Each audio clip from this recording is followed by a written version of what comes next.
When your life essentially comes to a complete stop because of chronic pain, you get desperate and you try absolutely everything.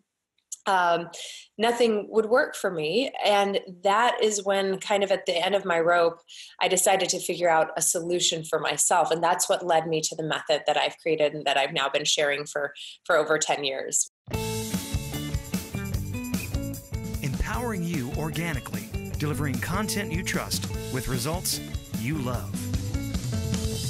Welcome, everyone, to another episode of Empowering You Organically. I'm your host, Jonathan Hunsaker. I have a very special guest today, Ms. Emily Lark. Emily, thank you for joining us. Ben, thank you so much for having me. So, Emily, tell us a little bit about yourself. Well, where do I start? I think what I'm most known for is a program that I created called Back to Life, which gives people a natural alternative for back pain relief through movement. That's how I'm known professionally. Personally, I'm a mom of 2 little boys. I also own a yoga and Pilates studio, so I have my hands full with a lot of different things. It sounds like it. So we're going to talk a lot today just about back pain, about chronic back pain. And I know this is an issue that affects a lot of people. Yeah. Tell me a little bit more about your story. Why are we talking about back pain? What inspired you to go down that path? Yeah, this has been a deeply personal issue for me almost my whole life. When I was a child, I was only 12 years old and I was in a really bad car accident. I was in the hospital for a long time after that, in physical therapy for months, recovering, and kind of thought, okay, we know what's going on. We know what needed to be fixed and what was fixed. But then I found myself through my teen years and through my 20s just developing chronic back pain that got worse and worse and worse. And after an accident like that, most people, we would assume that you should start feeling better and better after time. But mine became worse and worse to the point where when I was 28, I was completely debilitated. I spent a year just lying flat on my back, lying on ice packs. I couldn't work. And trying every kind of doctor I could find for back pain. When your life essentially comes to a complete stop because of chronic pain, you get desperate and you try absolutely everything. Nothing would work for me. And that is when, kind of at the end of my rope, I decided to figure out a solution for myself. And that's what led me to the method that I've created and that I've now been sharing for over 10 years with people. Yeah, and I've never experienced anything like that in terms of being that debilitating, not being able to move. I can imagine that when you're in that position, you're trying everything. So can you talk about what are some of the things that you tried? What are some of the things that didn't work for you? And what are some of the things that did work for you? Sure. I tried everything I did a lot of chiropractic, which I would get temporary relief from, but then the pain would come back and I would have to keep going back over and over for maintenance treatments. I tried acupuncture, which strangely didn't help with back pain, but I did have a weird experience with it inducing labor several years later. So I know there's something to it, obviously amazing. I tried doctors that would put me in these machines that would kind of pull my spine open. I did physical therapy, pretty much everything you can imagine. And then finally, I was told the only thing that's going to work for you is back surgery. And I was only 28 at the time. And I was like, there is no way, I'm too young for back surgery. So that was kind of my breaking point. And so I mean, what's the bad advice that people are getting right now when they go see their doctor and they're talking about back pain? I mean, what's the stuff that's not working in your opinion? Okay, well, I think the worst thing that we can do is just try to medicate and numb the pain out. Because clearly if we're in pain, our body's trying to tell us something. So I think the worst thing we do is numb it out and just keep going with life as usual. If people need painkillers in order to overcome the pain so that then they can move and actually fix the root cause of the problem, then that's great. But I think just numbing it and going about life as normal is one of the worst things we can do. I also see a lot of people, the interesting thing with pain is that it's very counterintuitive, the messages that it sends to the body. So most of us, when we injure ourselves, when we're in pain, we think that what we need to do is just kind of rest, right? Like rest is going to heal. But now we're really starting to find that movement is actually the fastest route to healing in most cases. So for a long time, doctors would say, take bed rest for back pain. That is by far the worst thing a person could do if they have back pain. Yeah, it's really interesting. And I want everybody that's listening, I mean, we're not just talking about people that are having back pain that's debilitating. I mean, I think most of us suffer some sort of back pain in some form or fashion because of how much we're spending sitting, right? And we have bad posture, we're sitting at a computer all day. All of these different things are causing the back pain. So this isn't just for somebody who needs ice packs and can't move. I mean, we're talking about for everybody, really. For sure. And you couldn't have said it better. It really is the sitting. A lot of people think, oh, I must have had a traumatic injury when I was a child that caused this, or maybe I did something at the gym that messed up my back. No, most of the time it's just we're spending way too much sitting, too much time sitting. Absolutely. And I love the advice to move. I mean, I know that, if you're just laying there, now your muscles are starting to go into atrophy, things are tightening up even more. And that's part of the problem, right? Is the bad posture. It's the way that we're sitting, that the muscles are staying tight and they're not being warm. They're not loosening up. They're not stretching. And so just to lay in bed or not move for a whole day, it's not helping in any way. That's so true. And you bring up a great point too, is that the muscles, the more we lay there, the tighter the muscles get. People often think that it's our strong muscles that are the ones that are the tight ones. It's actually the opposite that's true. The weaker the muscles are, the tighter they get. So people think they need to just kind of rest those muscles and give them a break. Resting just makes your muscles tighter, strengthening them. I always use the analogy, if you're holding something heavy with your arm, right? And you have strong muscles in your arm, you can do it with ease. The arm doesn't have to tighten up as much and strain. But if the muscles are weak, that's when they start straining in order to hold something heavy. Well, and I think it's interesting what you talk about, where it's the weaker muscles that are really causing the pain, and it's the smaller muscles. I mean, we find that we go into the gym and all of us want to, lift heavier, do more. Let's get those reps in. And that's where a lot of that injury is happening. That tightness is coming from. It's not because we can't lift that big, heavy muscle a few times. It's those weaker muscles. Like, we really need to spend more time building our foundation, right? Take the light weight, do the higher reps, do the different things like that to really strengthen those stabilizer muscles, correct? Absolutely. Yes. And you speak about those stabilizing muscles. Oftentimes the muscle that's causing the pain is not the muscle that feels like it has the pain. So for example, neck and shoulders, right? That's a common one that we all feel like the back of our neck and our shoulders are tight. That's where we feel the pain. So people think, oh, those muscles must be tight. I need to stretch them out. I need to work them. It's actually the opposite side of the body that's causing the pain. It's the muscles on the front of the shoulders and the chest. Those are the ones that are tight. They're pulling everything forward. So then the muscles on the back of the neck and shoulders start to spasm out. So if we can strengthen the stabilizing muscles back, stretch out the muscles on the front of the body, then that's what's going to address the pain. But most people think they need to do the opposite.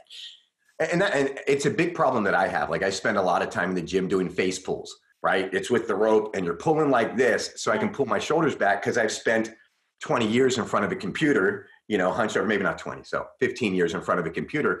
My shoulders rolled forward, I'm hunched over, and everything up here is tight, and it's what's causing my pain in my back. It's what's causing a lot of people headaches and other things and it's really the front that's the issue in terms of being tight, and doing those face pulls and different things like that to pull everything back again. Have you noticed a big difference from that? Has it helped? I have noticed a difference, and I like the way I look too, right? Like, I look bigger and stronger because my shoulders are rolled back as opposed to forward. So I have broader shoulders. I feel better. But it's one of those exercises. It's not a glamorous exercise, right?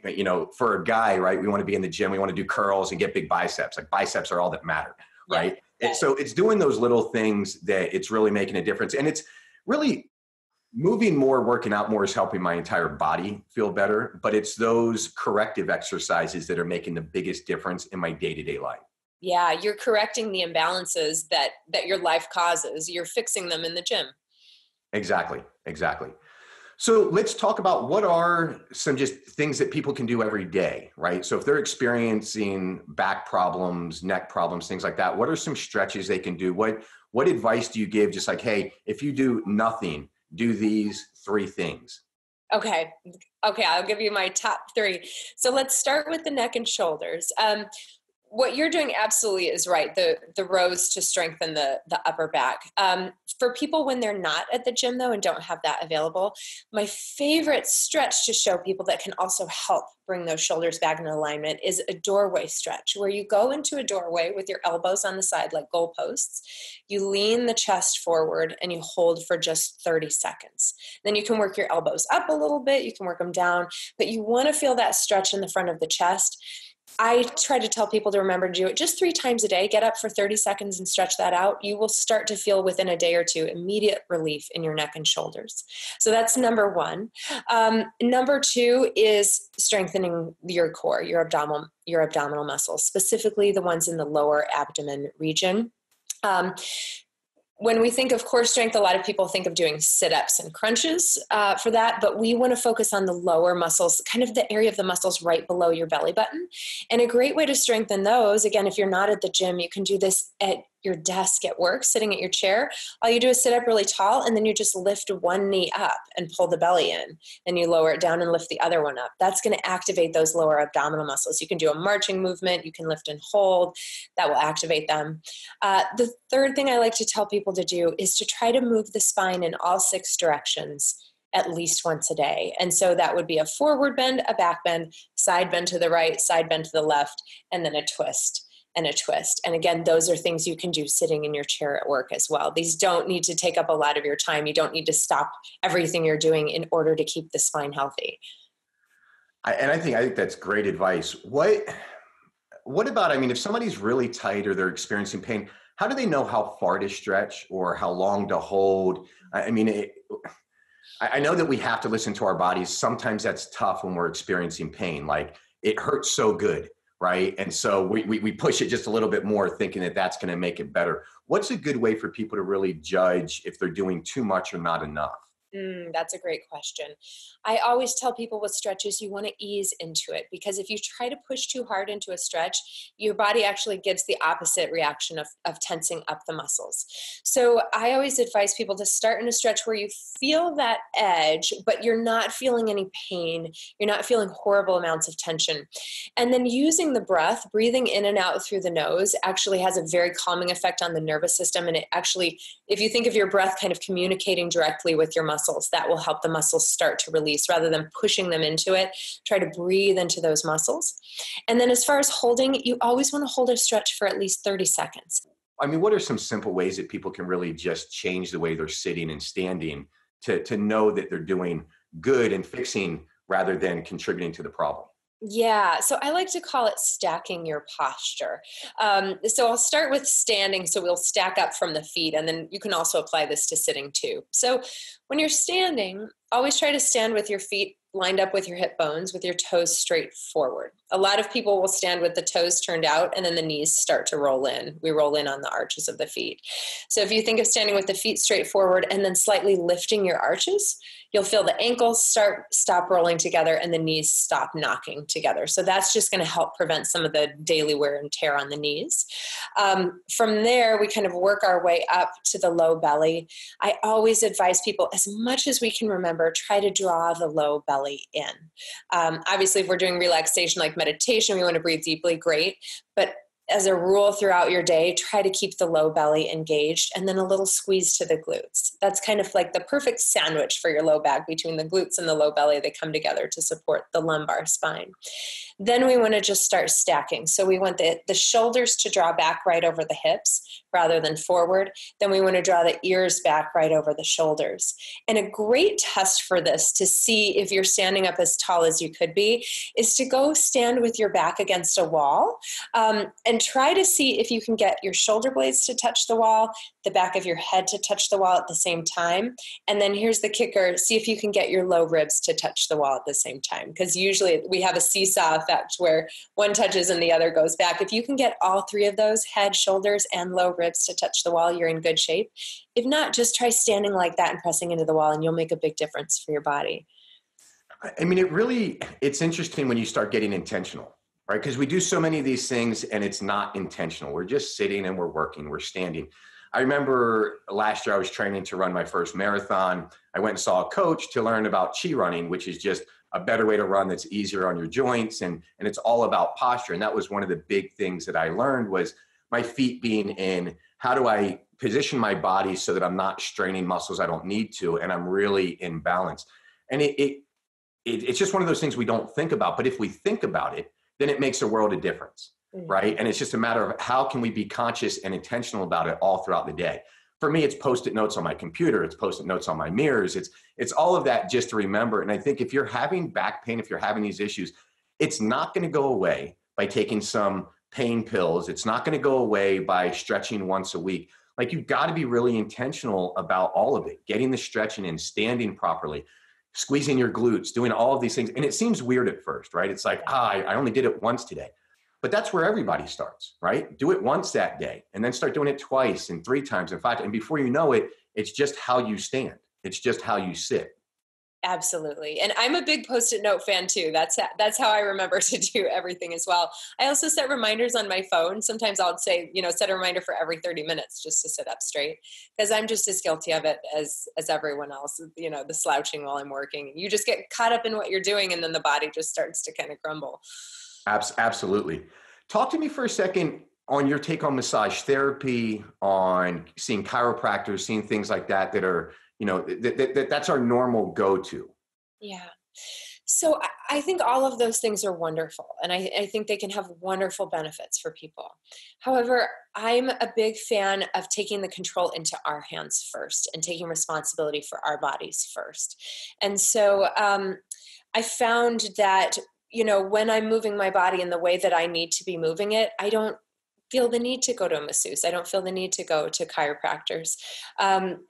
And really, I know we've talked a lot about, stretches and posture and all of that. But I think one of the key things that people are missing when it comes to chronic pain, I think the biggest thing that people are missing is the strength building too, because if we can strengthen the muscles to support our skeletal system, then they don't start feeling that pain. The joints have more life to them. I have a lot of issues in my spinal column. I have many issues with my discs that, if you saw my spine on an MRI, you'd say, oh, that girl's got problems.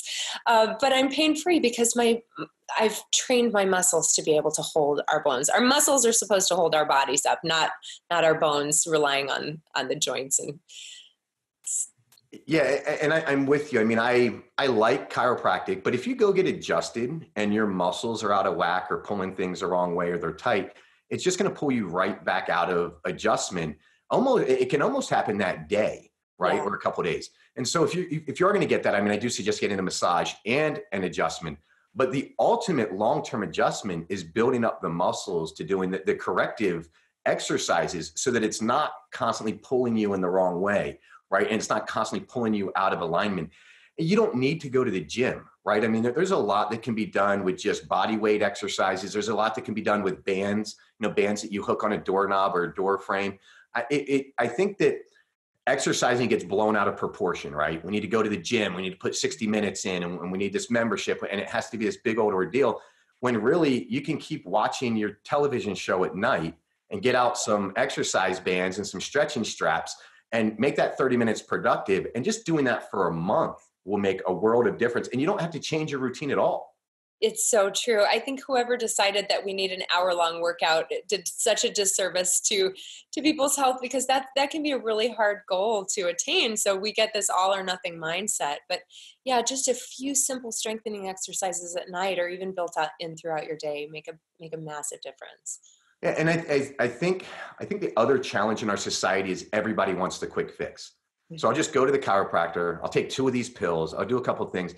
It never works. It doesn't happen with business. It doesn't happen if you want to become wealthy. It doesn't happen if you want to become healthy. None of it happens overnight. It all takes time. It's just building those little intentional habits, right? Doing 5 minutes of exercise in the morning over a month's period of time will make a world of difference in how you feel. Maybe you're not going to look different. You may not be ripped, but you're not going to have that neck pain that you constantly have been dealing with, which just puts you in a bad mood, which just makes things that much worse, and you're more irritable, and it just makes life suck, quite frankly, if you have these little pains.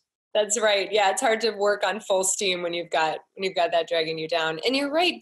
Everyone wants a quick fix, and I think we also are trained to think that other people are experts of our bodies more than we are. We tend to be so disconnected from just feeling our bodies and knowing how to move them. So really, I love. People think, oh, I'm going to run to the chiropractor and have this fixed really quick. Well, how much time are you really spending? Actually, you're driving there, you're sitting in the waiting room, you're having to commit this time and money, where if you took 5 minutes on your couch or on your floor to do some ab exercises, you'd have actual relief that lasts a lot longer and takes less time. I agree. I mean, spend that, whatever a chiropractic visit costs these days, spend that $50 for a personal trainer for 30 minutes to say, hey, can you show me how to strengthen my core and my posture? And I mean, most personal trainers, will spend an hour with you and show you that stuff. I mean, and then you have something you can do on your own forever. And now you've gained that knowledge. You don't have to keep paying that money every week for that quick fix adjustment. That's so true. Yeah, it's so empowering. It really is. I could talk about, I love, when you talk about, we have to take ownership of our body. I know Terry Ann, who usually co-hosts this show with me, she always talks about being the CEO of your body, being the CEO of your life. And it's why, like, everybody wants to say, okay, give me the diet that's going to fix me. And everybody wants to preach, it's the ketogenic diet, or it's the vegan diet, or it's the carnivore, or this or that. Who knows what it is for you, right? The only way you're going to know what it is for you is by trying it out, by taking ownership and listening to your body. Who knows what the best exercises are for you, or the stretches, or how far you can stretch, or all of these things.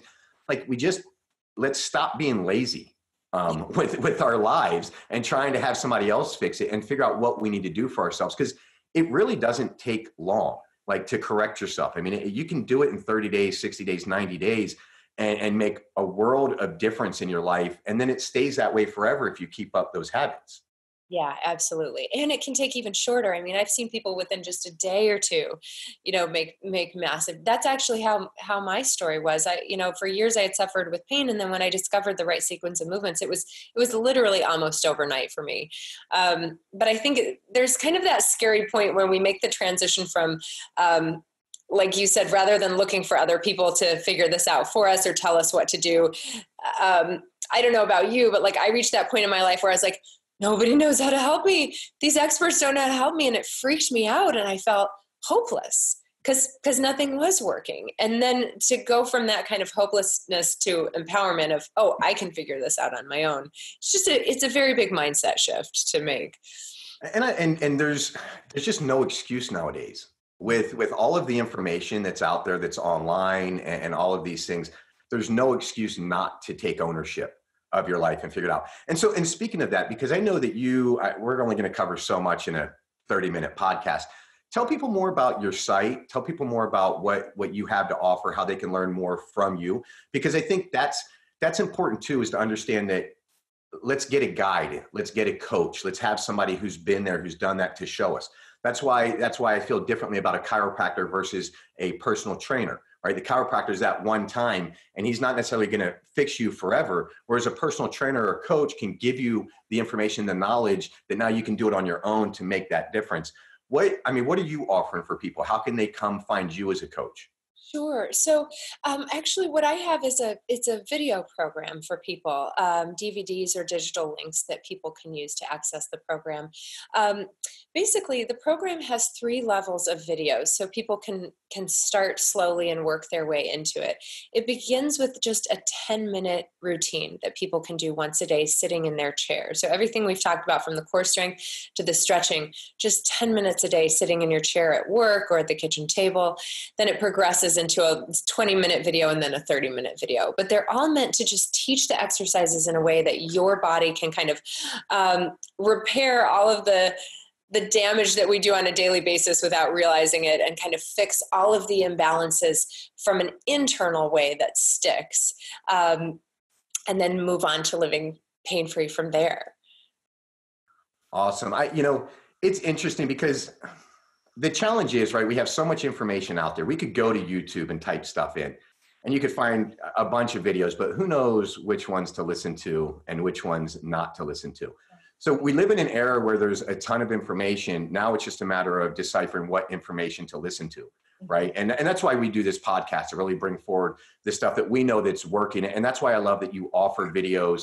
You've been there. It's not like you're just telling people how to fix their back pain without going through that struggle yourself, without learning it, without trial and error, and without showing how many hundreds or thousands of people you've shown along the way, correct? Right. Yeah, it's been a wild ride, because when I first fixed my back pain, never did I think I would go into now kind of being a back pain expert for other people. But I ended up opening a yoga studio that most of my students who come to me are seniors whose doctors tell them come to do yoga. And so I started, instead of just doing yoga with them, I actually started teaching them my back pain method and seeing, wow, they're having the same results that I was having at 28. I have 60-year-olds, 70-year-olds having these same results. So from there, it just kind of spread. And yeah, now it's sold to over 200,000 people around the world have been using this program just in the past few years. So it's, wow. You kind of never know where something's going to lead at the time. Now I think of those years in back pain as kind of a blessing, because it's brought me to what I feel passionate about doing. Yeah, I mean, we always talk about, like, if we save one life or if we help one person, it's worth it. And the fact that you've helped 200,000 people, right? And then it compounds itself, because how many of these people are now sharing with their friends things to do with their friends? And that's what I love. That's the beauty of getting better. That's the beauty of self-improvement, right? Personal development, all of it, getting healthier, because, you know, somebody learns from you and then they get to inspire their husband or wife or their kids. And the compound effect is just enormous. So it's exciting. That's very true. Yeah. Awesome. So Emily, your website, emilylark.com. Yes. Uh-huh. And where else can people find you? Are you on Facebook? Are you on Instagram? Yeah, I'm on Facebook. I don't do as much on Instagram, but Facebook, if you look under Emily Lark, you'll see Emily Lark Healing in Motion. I post a lot of stretches on there and I try to stay as active on there as possible. Excellent. Thank you so much for joining us. I mean, I know our audience is going to love this podcast and love everything that you shared. And I appreciate you taking the time and spending it with us and sharing all your knowledge for free with them. Oh my God. Well, it's my honor to be here. Thank you. And I really hope something I said is helpful to someone out there. Absolutely. For those of you listening and watching, go to our website, empoweringyouorganically.com. We'll have links to Emily's website, to her Facebook pages. You'll have all the show notes, the transcripts, everything and anything else from this show. You'll be able to find it, empoweringyouorganically.com. Emily, thank you once again for joining us. It's been my pleasure. And thanks for listening. We'll see you guys on the next show.